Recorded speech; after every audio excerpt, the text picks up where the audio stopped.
so angry, but you really care about us. I need you functional to destroy the Reapers. You care about Liara. You like her. You are intoxicated. A foolish risk given Quarian symbiotic physiology. And you like me, too. This conversation is over.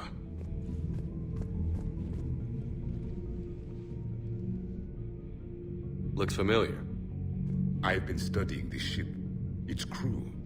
There was a Normandy before this one. You died in an attack.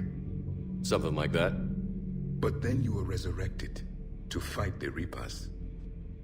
Maybe you and I have a thing or two in common. But you have something else. The reasons you fight are still alive. The friendships of the people around you. And more. You and the Quarian are joined. You could say that. I'm not. Your pheromones are. Is this why you wish to continue living? For their affection? Without that affection, all I have in my life is death. And that's not enough. Yes. What about you? I respect your reasons for being here, but I get the feeling there's something more, Javik.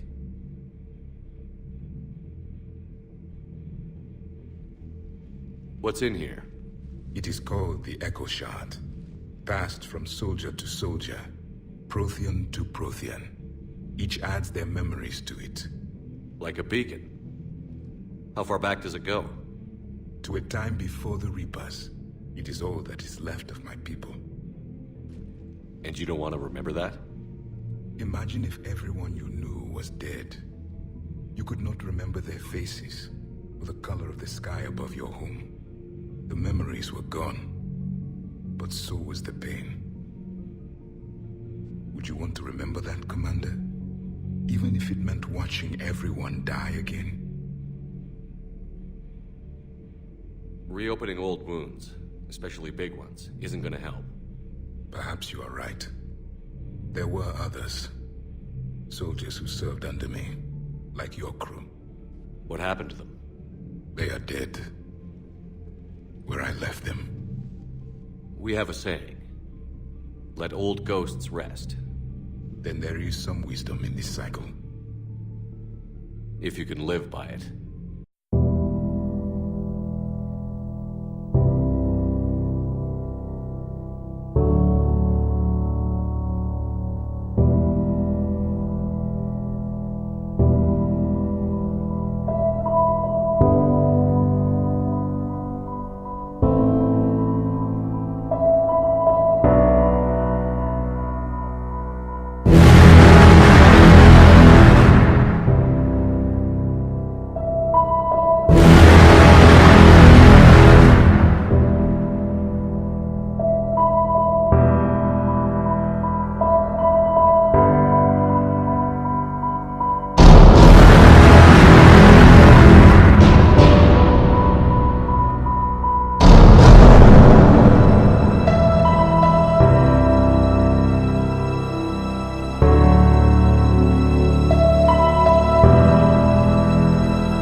has a strategic advantage in this sector thanks to the fighter squadron facility you're about to attack.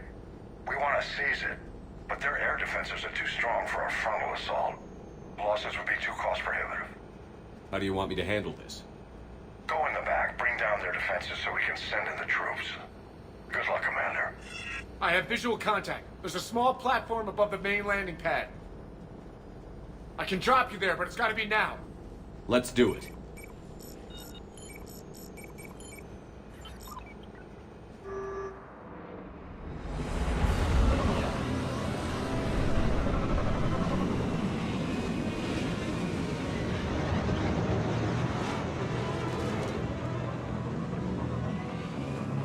Commander, you'll have to find the command center to take down their defenses. Keep an eye out for the command center. Damn it. This'll take a while. Commander, you've got enemies inbound and we can't wait. Someone's gotta get those defenses down ASAP. Lieutenant, you're on. Do my best, Commander. Be ready, Commander. You're gonna get swarmed.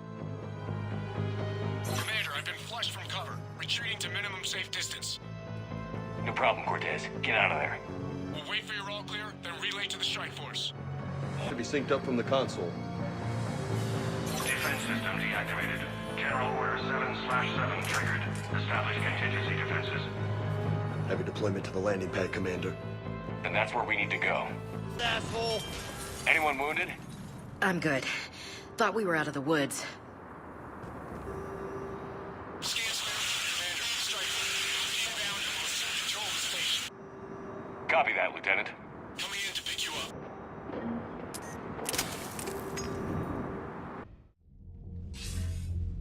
This was a major victory, Commander. A crippling blow to Cerberus operations in this sector. Now all we have to do is maintain control of the facility. Cerberus won't make that easy. And we won't make it easy on them. Thanks to you, we can use their own defenses against them. Tell your team they did good, Commander. You should be proud. Thank you, sir. That's all. Hack it out. I couldn't help but overhear your conversation. Maybe these heating stabilizer schematics could help? This is amazing. The colonists, my sister, will be most pleased. Thank you. I am in your debt.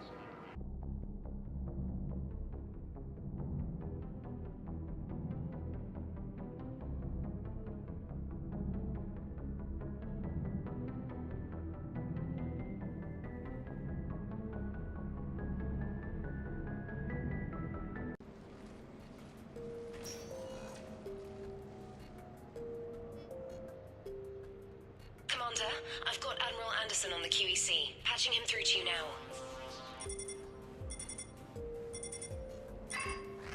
Shepard, Admiral, how are you holding up? day by day, Commander. Yeah. Hackett sent me a message about this apartment. I want you to have it. Take it off my hands. Are you serious? You need a place that's yours. Somewhere to recharge, clear your head. Haley wanted us to settle down there. Thing is, the longer I'm on Earth, the less I want to leave. And I want as few loose ends out there as possible. Like I said, you'd be doing me a favor.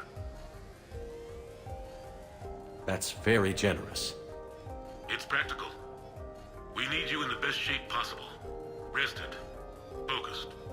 If you say so. Thank you. And make yourself at home, damn it. It's yours now. I'm sure I can manage. Okay, good. Been meaning to do that for a while. I'll talk to you soon. Be careful out there, Anderson. You too, Shepard. The Normandy? A brand new ship. My ship. You don't forget that moment. The first time you're standing there. The whole crew looking to you for direction. Unforgettable. I'd led men and women before that. Seen a lot of combat already. Always managed to find my way home in one piece. Do that a few times, you begin to think you know better than the next guy. Maybe you do, I don't know.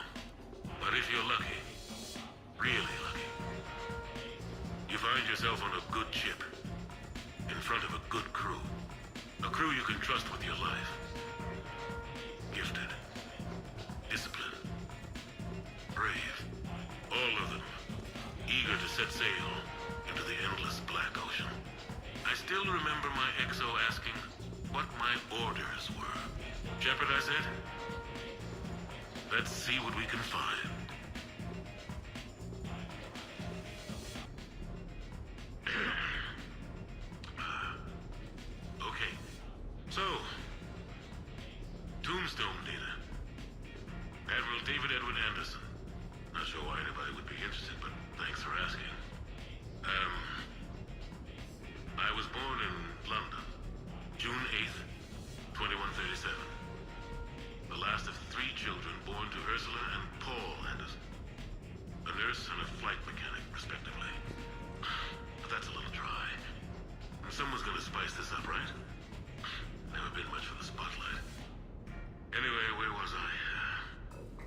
second marriage for my parents.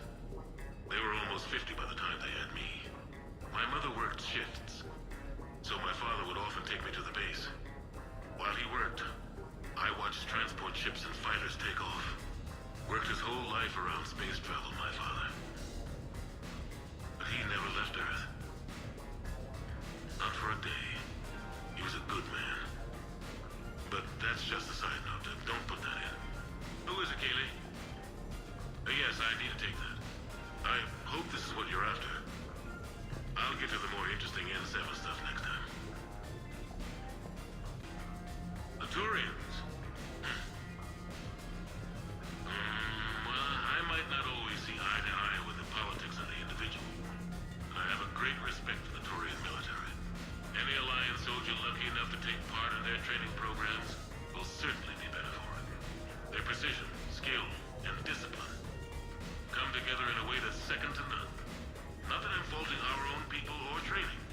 It's just that after fighting Turians in the First Contact War, years later, I had the opportunity to observe and train on Paladin. It was a turning point for me.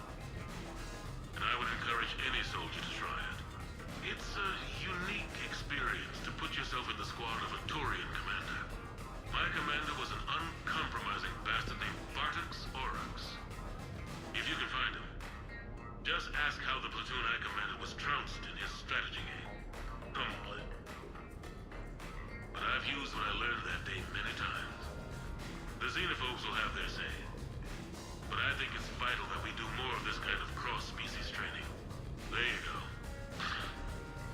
And if you do find General Oryx, let me know. I owe him money. You asked me to talk about the SSV Normandy. The Normandy SR-1. As commander of the Tokyo, I was consulted on the Normandy's design and on board for her initial training exercises. The average person probably doesn't know that the Normandy was a joint project with the Turians.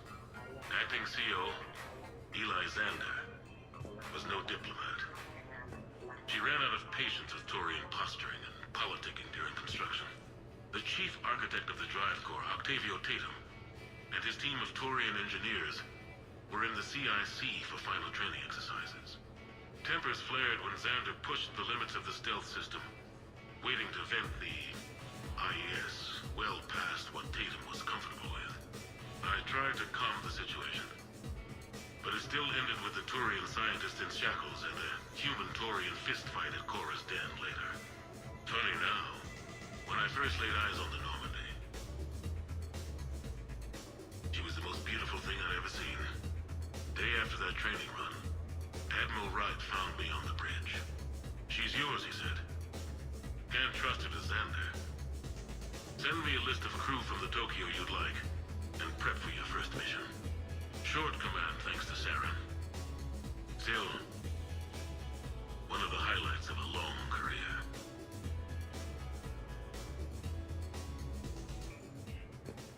Okay. I have your new questions here. As a leader, do I ever feel that the end justify the means? Spirit of law over word of law. I'm not going to touch that with a 10-foot pole, but I think I know what you're after. You're referring to the way I, arranged to have the Normandy released to Commander Shepard before the Battle of the Citadel. I'm not sure how valuable hindsight is to the military. Obviously, it worked out for the best. Without the Normandy and Commander Shepard free to do what they needed to do, what we needed them to do, Saren might have taken the Citadel.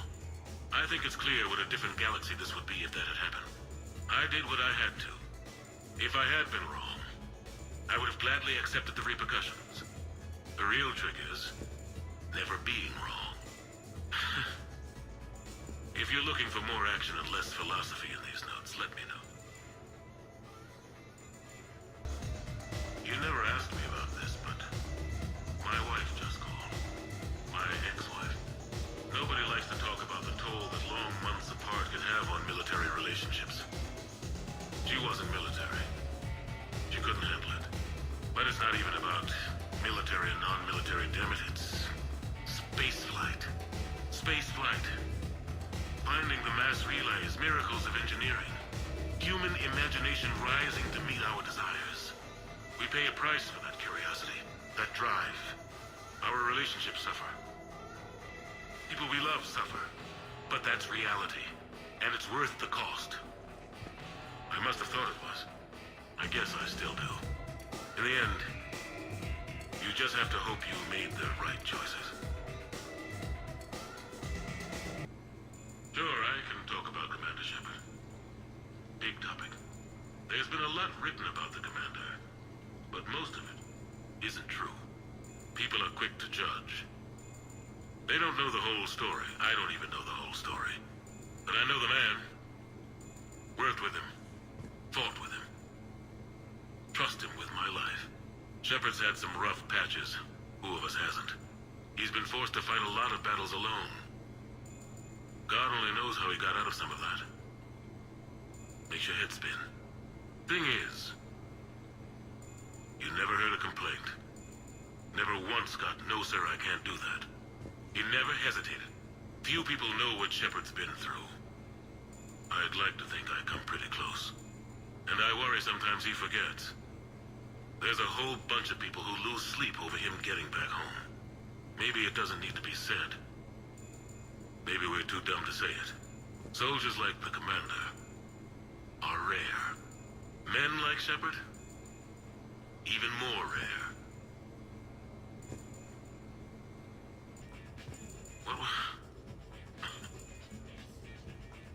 What was I talking about? Early days, right? People ask why I joined the military. Everyone talks about honor, duty, sure. But that's never the whole truth. It's 100 little things that add up to commitment. I joined because of a dog. Yeah, a dog. This patchy, mean son of a bitch that used to bark at me every day on my way to school. He'd snarl and I'd start running. Scared the hell out of me. I was just a kid. I remember being in a bad mood one morning. Angry, I can't recall why. When that dog started in on me, I snapped. Started barking right back. We both kept at it until we had nothing left. Dog never bothered me again. Why'd I join the military? Sometimes you just gotta howl to make things right. No, it's fine. I got a few minutes. First contact war? Yeah, I was there. My first real combat. First for a lot of us. I remember one night early in the war. Strapped to my seat as our transport approached the LZ. Everyone was dead silent. Just the sound of breathing. Good men. I trained with all of them. We were always joking and horsing around, but not this time. Just the rattle of the shuttle. And that heavy breathing. Everyone was thinking the same thing. We're off to fight alien invaders. Aliens. Think about that. We all grew up wondering what was out there. If we were alone in the universe. Now we knew. We weren't alone. And we were in trouble. So there we were. About to face an enemy as different and unknown as we could imagine. I knew I had to say something, keep the men relaxed. So I turned to the soldier beside me, Hendricks, I think, and asked him how his mother was doing. Fine, he said. Why? Because I heard your mama so ugly the Marines thought she was a Taurian. Almost shot her. I got a few smiles. Then Hendricks turned to me and said, "Hell, Anderson, I heard it was a picture of your mama that started this goddamn war in the first place. Scared the Taurians shitless." Everyone had a good laugh at that. And the boys fought great that night. Sometimes that's all it takes. A joke, a pat on the back. Just a little reminder that everything's gonna be okay. A few months ago, I had a chance to sit down with one of Earth's most decorated soldiers, Admiral David Anderson. He was kind enough to answer my questions and talk about his career. Today, the Admiral is on Earth, leading the defense of our home against the Reapers. We have no communication with him or any soldiers on Earth, but we can't forget what they're doing for us. Tonight's show is dedicated to all of the soldiers out there, fighting, and dying to keep us safe. Admiral Anderson, today marks the 30th anniversary of the N7 program. Can you describe your first day of training in this now famous program? The Interplanetary Combatives Training Program is all business from day one. How so? We're given basic gear, then separated and stranded on an asteroid with no nav data. The test ends when the last person runs out of oxygen. Sounds daunting. What happens to the ones who run out of air first? Out of the program. The best N7s can survive alone, but work together to survive even longer. That's very impressive, Admiral. Deep space survival training. That has to be so difficult. All of it would take such strength of character. Well, just plain strength. But then you seem like a strong person. I'm sorry. Is there a question in there? Well, does the program make the man, or do you think you were born for this? It's a bit of both, I suppose. Every soldier reaches a point in their career, sometimes more than once, when they are asked to give more than they ever thought they could. That moment is the test. I've seen men and women, almost sure to fail, persevere long past the point of breaking. That experience changes them. Others, with all the gifts and abilities, fail in that moment. Sometimes they pick themselves up and carry on. Sometimes they're just done. What about you? What was your moment? I've had a few, none of which I'd like to share. But I think the toughest tests are still ahead of me. What makes you say that? Call it a hunch. Soldier's intuition? Something like that. Do you trust your intuition? I mean, do you follow your heart over your mind? Well, it depends on the day. No, I suppose if I were to be honest, I do trust my instincts. The problem is, war isn't orderly. And the enemy is never predictable. Even the most experienced veteran is going to find themselves in situations they haven't trained for. In those instances, and there's more than I'd like to admit, your instincts are the only thing keeping you alive. That, and the men and women you're fighting beside. But soldiers are only as good as their leader, isn't that true? Yeah. A good leader can make an okay squad great. A bad leader, well, war tends to make examples of them. What makes a good leader then? A good leader is someone who values the life of his men over the success of the mission, but understands that sometimes the cost of failing a mission is higher than the cost of losing those men. That's a terrible line to have to walk. Yes, it is.